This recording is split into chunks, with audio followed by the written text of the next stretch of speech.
పాటు మీ మనుషుల్ని ఎవరన్నా ప్రయాణం చేసేటట్లు మీరు ఏమన్నా ఏర్పాటు చేశారా? లేకపోతే ఆ ఘటనా స్థలాన్ని మీరు ఏమన్నా వెళ్ళి పరిశీలించి ఆ పరిశీలన ఆధారంగా మీరేమన్నా ఆత్మహత్య అనే నిర్ణయానికి మీరు వచ్చారా? అసలు సతీష్ కుమార్ గారి హత్య కానీ ఆ మరణానికి వైసీపీ నాయకులకి సంబంధం ఏమిటి?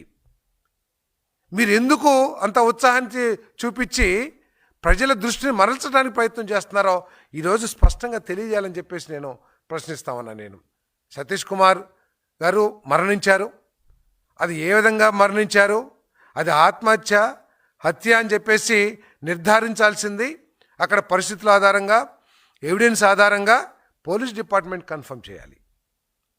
అంతేగాని పోలీస్ డిపార్ట్మెంట్ కంటే ముందు అసలు ఆయన కుటుంబ సభ్యులకి సమాచారం అందకముందే మరి భూమన కరుణాకర్ రెడ్డి గారు అది ఆత్మహత్య అని చెప్పేసి ప్రకటిస్తున్నారంటే